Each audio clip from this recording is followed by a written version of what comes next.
The stagecoach rattled over the dusty trail, each jolt sending waves of apprehension through Dorothea Miller's body. She clutched her worn leather valise tightly against her chest, as if it contained all the courage she'd need for what awaited her in Buffalo, Wyoming Territory. The year was 1885, and at 30 years of age, Dorothea was embarking on what many would consider a desperate gamble, traveling across the country to marry a man she'd never met. "You sure about this, miss?" The driver called back to her as they crested a hill, revealing the small frontier town sprawled in the valley below. "Buffalo ain't exactly Boston." "I'm certain," Dorothea replied, though her voice betrayed the slightest tremor. 6 months ago, she would have laughed at the notion of becoming a mail-order bride. But life had a way of upending expectations, especially for a woman deemed past her prime in proper Boston society. The stagecoach lurched to a stop before the town's only hotel, a 2-story wooden structure that had seen better days. Dorothea descended carefully, her navy traveling dress already coated with a fine layer of dust. The air smelled of pine, livestock, and possibility. "Miss Miller." A portly gentleman with spectacles approached her. "Albert Newsom at your service. I handle the bride arrangements for the territory." Dorothea shook his offered hand. "Yes, I'm Dorothea Miller. I believe you're expecting me. Indeed, though there's been a complication." His expression shifted and Dorothea felt her stomach drop. "Mr. Pearson has, well, he's changed his mind." The world seemed to tilt beneath her feet. "Changed his mind, but I've traveled nearly 2,000 miles. Yes, quite unfortunate." Mr. Newsom cleared his throat. "When I mentioned your age in my last correspondence, he decided he'd prefer someone younger. He's only 25 himself, you see." Dorothea felt as if she'd been slapped. At 30, she was considered practically ancient in the marriage market, but to be rejected sight unseen stung worse than she could have imagined. "I see." She fought to keep her voice steady. "And what am I to do now?" "Well, I do have other gentlemen seeking wives, though most specify younger women. I'm 30, Mr. Newsom, not decrepit," Dorothea said, anger giving her voice strength. Of course." He shuffled through some papers. "There is one possibility. Samuel McCoy has a cattle ranch about 5 miles outside of town. Good man, keeps to himself mostly. He's 38, widowed 3 years back, no children. And he hasn't specified a preference for a younger bride." Dorothea couldn't keep the bitterness from her voice. "Actually." For the first time, Newsom smiled. "He specifically requested a woman with some years behind her. Said, and I quote, 'No flighty young things. I need a partner, not someone to raise.'" Hope flickered in Dorothea's chest. "I'd like to meet him. He'll be in town tomorrow for supplies. You can stay at the hotel tonight." On the house, of course, given the circumstances. That evening, Dorothea sat by the window of her small room, watching the town settle into dusk. She'd left everything behind her position as a schoolteacher, her small circle of friends, her aging parents' grave. All for the promise of a new beginning, a home of her own, perhaps even children before it was too late. Now she was adrift, her future hinging on the impression she would make on a stranger. Sleep came fitfully, and she rose with the dawn, taking extra care with her appearance. She chose her blue calico dress, the one that brought out her eyes, and pinned her dark blonde hair in a simple but flattering style. Her mirror reflection showed a woman with fine lines beginning to form at the corners of her eyes, but her skin was still smooth, her figure trim.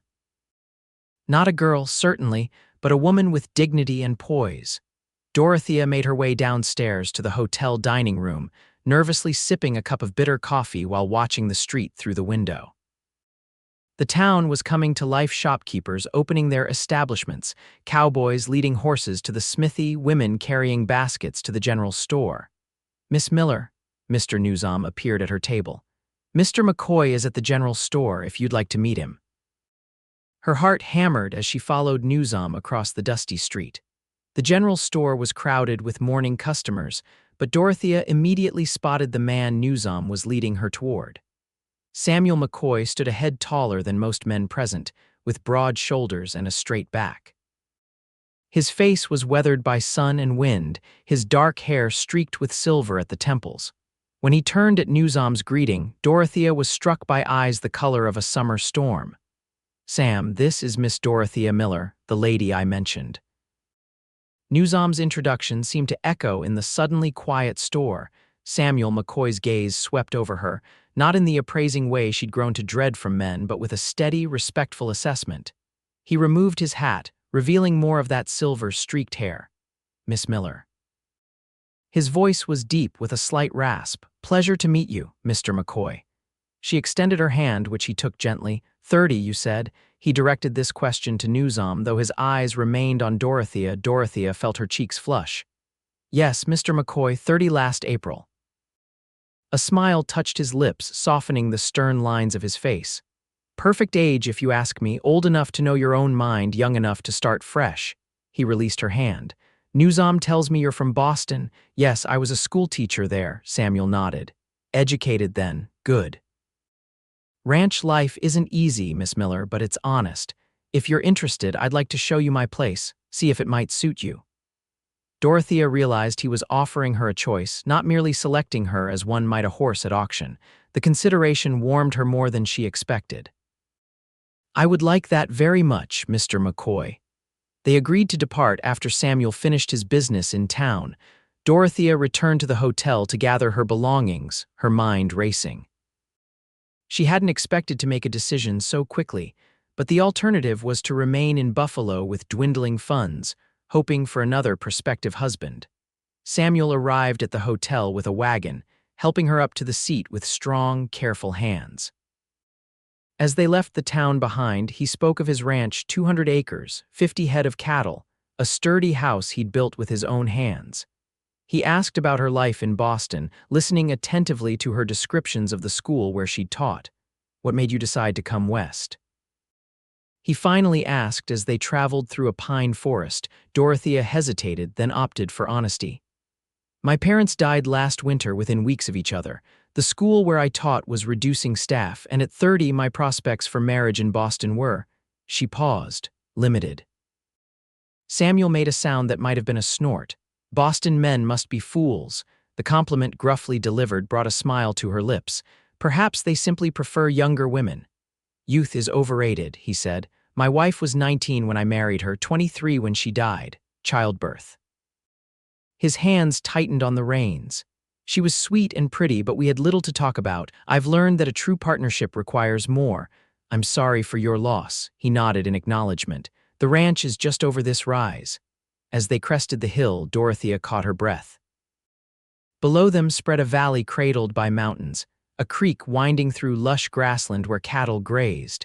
And there, nestled against a stand of pines, stood a 2-story log house with a wide porch and chimney from which smoke lazily curled. It's beautiful, she whispered. It's home, Samuel replied simply. The ranch house proved even more impressive up close. Though built of logs, it was no crude cabin. The main room boasted polished wood floors, a stone fireplace, and carefully crafted furniture. Samuel showed her through the house with evident pride, the kitchen with its cast iron stove, the dining room with a table he'd made himself, the study lined with bookshelves that made Dorothea's heart leap with pleasure. You read, she said, running a finger along the spines of volumes ranging from practical farming manuals to Shakespeare. Winter nights are long, he replied, and the mind needs feeding as much as the body. Upstairs were 3 bedrooms, the master, a guest room, and one Samuel described, with a hint of hope in his voice, as for family someday.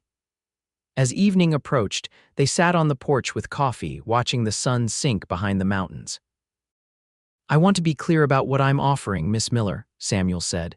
This would be a marriage in every sense. I want a wife, a partner to share this life with. I want children if we're blessed with them. But I don't expect an answer today. Stay in the guest room tonight, think on it. If you decide this isn't for you, I'll take you back to town tomorrow, no hard feelings. Dorothea appreciated his directness. And if I say yes, then we'll marry when it suits you. The circuit preacher comes through every 3rd Sunday. They talked until the stars emerged, discovering shared interests in books, music, and surprisingly compatible views on everything from politics to child rearing. When Dorothea finally retired to the guest room, her mind was largely made up, though she gave the decision the consideration it deserved. In the morning, she found Samuel in the kitchen, frying bacon. The domesticity of the scene, this tall, strong man carefully turning strips in a pan, touched something deep within her. "Good morning," she said. He turned, spatula in hand, and the smile that crossed his face at the sight of her made her decision final. "I'd like to accept your proposal, Mr. McCoy, if it still stands." The spatula clattered to the stove. In 3 strides he crossed to her, taking her hands in his. "It stands, and I think you should call me Samuel or Sam if we're to be married." "Samuel," she said, testing the name on her tongue. "And I'm Dorothea, though most call me Dora." "Dora," he repeated, and the way he said her name sent a pleasant shiver through her. Then, with a gentle tug, he pulled her into an embrace that felt like coming home. They were married 2 weeks later by the circuit preacher, with half the town in attendance. Dorothea wore a cream-colored dress she'd sewn herself from fabric Samuel had ridden to Cheyenne to purchase. Her wedding ring was his mother's, a simple gold band that fit as if made for her. The wedding night approached with both anticipation and nervousness. Though Dorothea was 30, she was still untouched, a fact she'd shyly confessed to Samuel days before. He'd kissed her forehead and promised patience. True to his word, Samuel was gentle, guiding her through passion with tender consideration that brought tears to her eyes. Afterward, lying in his arms, Dorothea marveled at how completely her life had transformed in mere weeks. "Regrets?" Samuel asked, stroking her hair. "Not one," she answered truthfully. "Though I do wonder what I've gotten myself into with ranch life. I'm afraid I don't know the first thing about cattle." Samuel chuckled, the sound rumbling pleasantly against her ear where it rested on his chest. "You'll learn. And your talents will find their place here. The ranch needs a woman's touch." The following days proved the truth of his words. While Samuel taught her the basics of ranch operations, Dorothea transformed the house.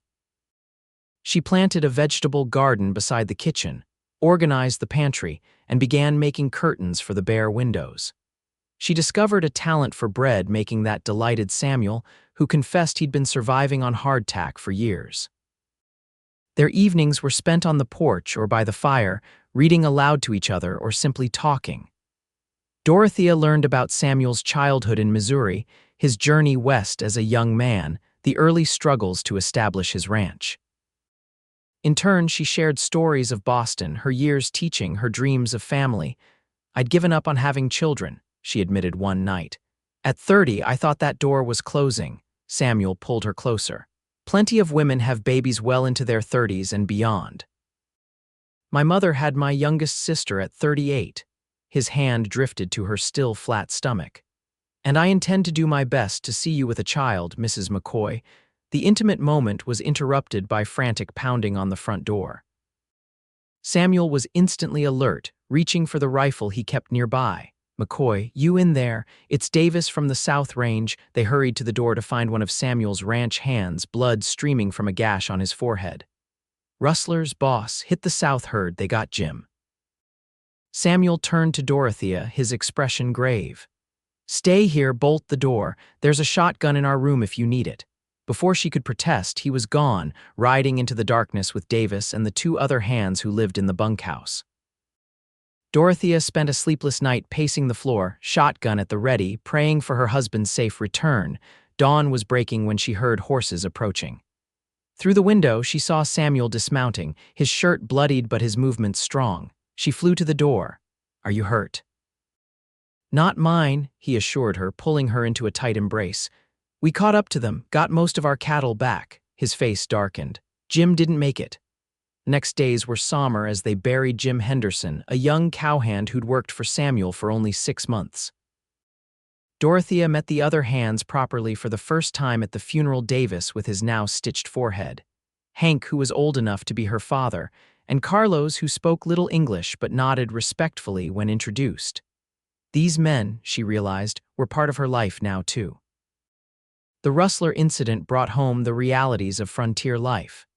Samuel began teaching Dorothea to shoot, first with the shotgun, then with a revolver he purchased specifically for her. She proved a natural marksman, hitting targets with an accuracy that made Samuel whistle in admiration. "Remind me not to make you angry," he joked after she put 6 bullets in a tight cluster.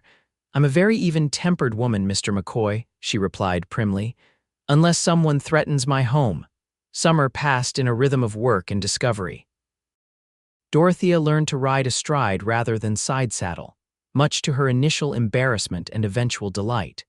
She mastered the art of churning butter, preserving vegetables from her now flourishing garden, and even assisted at a difficult calving that left her both exhausted and exhilarated.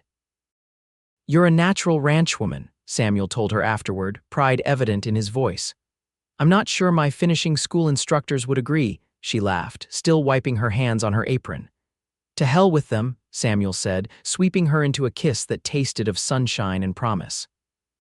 As autumn painted the surrounding forests in gold and crimson, Dorothea made a discovery that filled her with wonder and trepidation. After 2 weeks of morning sickness she tried to hide, Samuel confronted her. "You're pregnant," he said, not a question but a statement as he held her hair back one morning. "I think so," she admitted. "I'm afraid," he knelt before her, taking her trembling hands in his. "I know after what happened to my first wife." His voice caught. "But you're strong, Dora. And things are different now. We'll get you to the doctor in Cheyenne when it's time." The pregnancy transformed their relationship, deepening the tenderness between them. Samuel became fiercely protective, hiring an additional hand so he could spend more time at the house. He built a cradle from cherry wood, carving intricate designs into the headboard. Winter descended with a ferocity that surprised even Dorothea, who thought she knew cold from Boston winters. Snow piled against the house, and for weeks they were effectively isolated. These were precious days of intimacy reading by firelight, teaching Samuel to play the piano she'd insisted on having shipped from Cheyenne, planning for the baby. "If it's a boy," Samuel said one night as they lay in bed, his hand on her growing belly, "I'd like to name him after my father, William." "And if it's a girl," Dorothea asked, Samuel smiled in the darkness, "you choose." "Elizabeth," she said without hesitation, "after my mother." The baby, active at night, kicked as if in agreement, making them both laugh. Spring's arrival was gradual but welcome, bringing with it the busy season of calving. Dorothea, now 6 months pregnant, insisted on maintaining her duties, though she conceded to rest more frequently. The house, once sparse and functional, had become a true home, filled with books, music, and the anticipation of new life. In late April, they celebrated Dorothea's 31st birthday with a small gathering, the ranch hands and a few friends from town.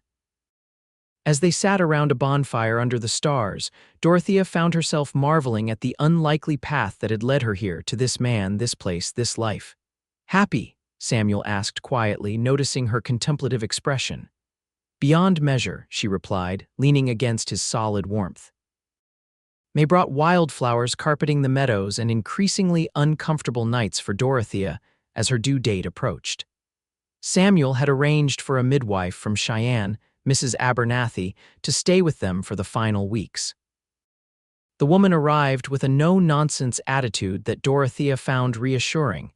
"You've got good hips," was Mrs. Abernathy's assessment after examining her, "and the baby's positioned well. Should be straightforward, God willing."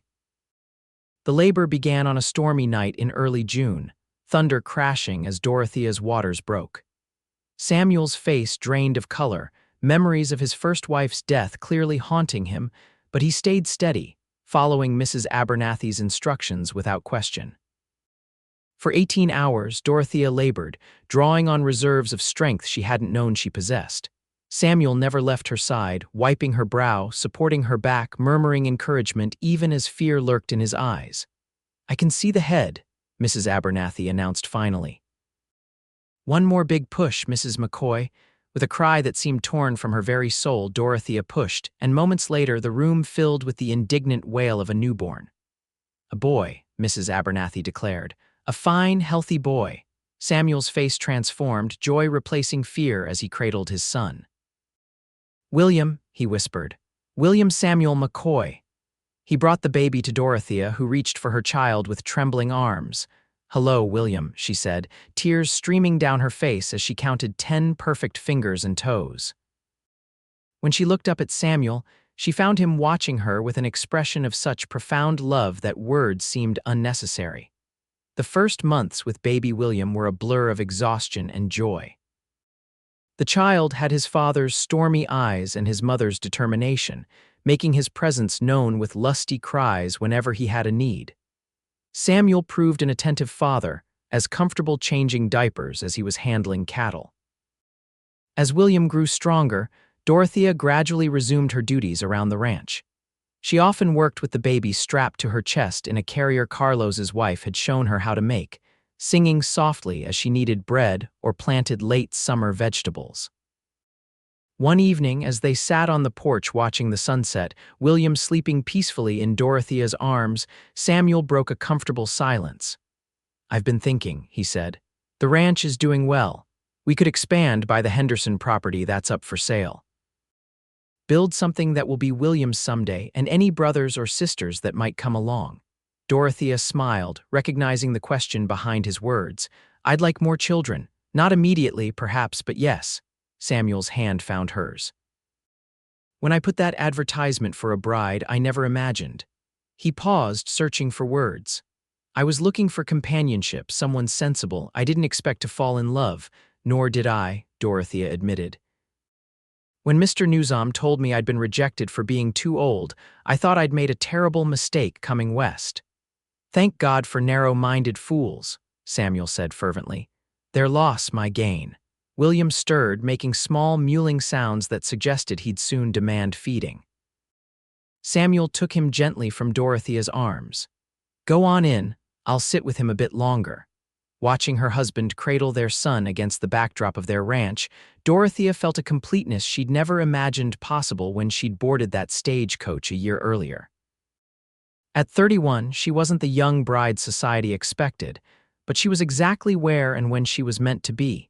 The years that followed brought both joys and hardships, as is true of any life fully lived.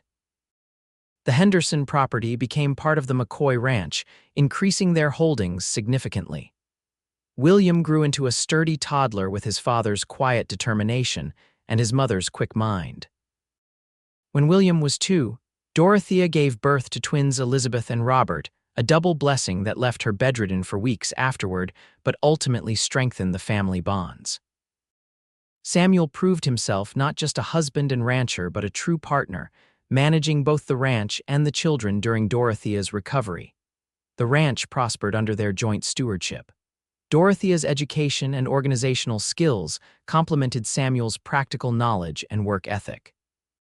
They weathered droughts, harsh winters, and fluctuating cattle prices with resilience, always finding strength in each other.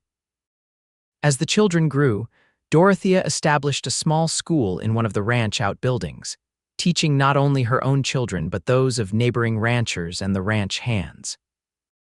Her classroom became known throughout the territory for its excellence, and families would ride for hours to have their children learn from Mrs. McCoy of Buffalo. Samuel expanded the ranch's operations to include horses, developing a breeding program that produced animals prized throughout Wyoming Territory. The McCoy brand became synonymous with quality, and Samuel was elected to the Territorial Livestock Association, a position of considerable influence. Their home remained the heart of their world, a place of books and music, lively discussions, and loving discipline. The children thrived in the freedom of ranch life while absorbing their parents' values of hard work and education. William, showing his father's affinity for the land, shadowed Samuel from an early age. The twins, though identical in appearance, developed distinctly different personalities, Elizabeth the dreamer with her nose always in a book, Robert the builder constantly taking things apart to see how they worked. On their 10th wedding anniversary, Samuel surprised Dorothea with a trip to San Francisco, leaving the children in the capable hands of Mrs. Abernathy, who had become a fixture in their lives. For 2 weeks, they explored the city, attending concerts and plays, dining in fine restaurants, and rediscovering each other away from the demands of ranch life. "Do you ever regret it?" Samuel asked one night as they stood on their hotel balcony overlooking the bay. "Leaving Boston, marrying a rough rancher, living so far from civilization." Dorothea turned to him, taking in the silver now liberally streaking his dark hair, the laugh lines deepening around his eyes. At 48, Samuel McCoy was still the most handsome man she'd ever known, and the sight of him still quickened her pulse. "Not for a single moment," she said truthfully. "Though I'd hardly call you rough these days, Mr. President of the Livestock Association," he laughed, pulling her close. "Only because you've civilized me, Mrs. McCoy." Not entirely, I hope." She kissed him with the passion that had only deepened over their years together. When they returned to the ranch, they found the children had prepared a surprise celebration, decorating the house with wildflowers and hand-drawn pictures. The ranch hands had contributed a feast of barbecued beef, and neighbors from miles around arrived with gifts and good wishes. As Dorothea surveyed the gathering from the porch, Samuel deep in conversation with neighboring ranchers, William proudly showing off his roping skills, the twins organizing younger children in some elaborate game, she felt a profound gratitude. At 40, she had found a fullness of life that her younger self could scarcely have imagined. The years continued to pass, bringing changes both expected and surprising. Wyoming achieved statehood in 1890, and Dorothea, always politically engaged, became involved in the women's suffrage movement. Wyoming had granted women the vote even as a territory, a fact that filled her with pride in her adopted home.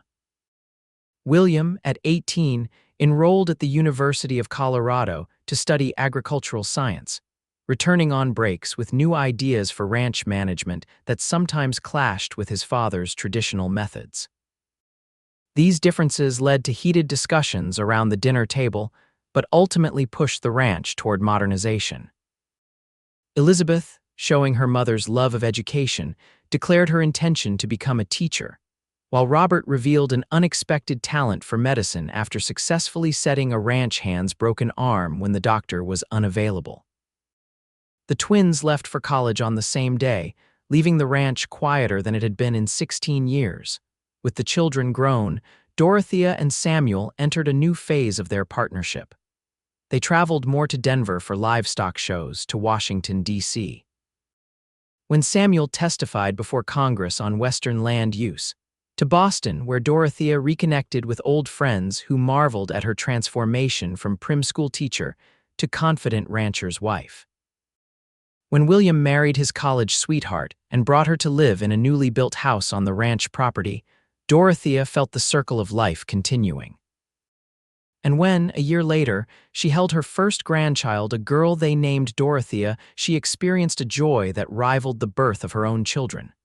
"Grandmother," Samuel teased as they walked back to their house after visiting the new baby, "that makes me feel ancient."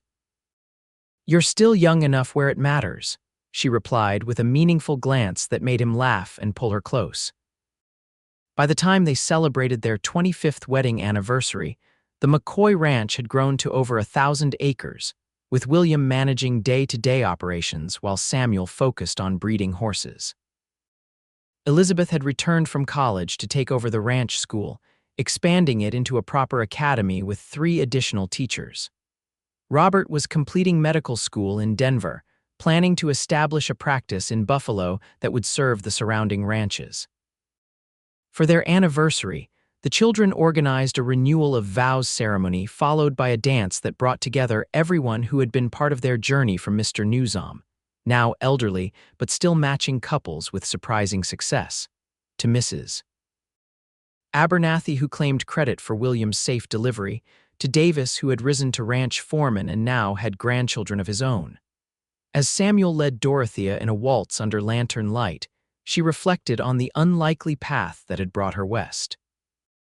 "Do you remember telling me 30 was the perfect age?" she asked, Samuel's eyes crinkled with his smile. "Best decision I ever made, choosing a woman who knew her own mind, even though I knew nothing about ranching, especially because of that." His hand tightened on her waist. "You brought fresh eyes, new ideas. This place would be half what it is without you." Later that night, alone in the bedroom that had witnessed so much of their life together, Samuel presented her with a journal bound in soft leather. "I had this made in Denver," he said, "for your stories." Dorothea ran her fingers over the embossed cover. "My stories? About us, about this place." He sat beside her on the bed, You've always had a way with words. I think you should write it all down how a Boston schoolteacher and a Wyoming rancher built a life together. Started at 30 when everyone said you were too old. And you said I was perfect, she finished softly. I was right. He kissed her gently. Still are. In the years that followed, Dorothea filled that journal and others, recording not only her own story but the larger tale of a territory becoming a state, of frontier life giving way to modern conveniences, of a family growing and changing through seasons of joy and sorrow. When Samuel died peacefully in his sleep at 74, those journals became her solace. She read them aloud to her grandchildren and later great-grandchildren, ensuring that the story of the mail-order bride who was deemed too old at 30 and the rancher who thought her perfect would never be forgotten. And when Dorothea herself passed at 86, surrounded by generations of McCoys, the journals were her legacy, a testament to the fact that life's most beautiful chapters can begin at any age, that love finds its own perfect timing, and that sometimes the most unexpected paths lead exactly where we're meant to be.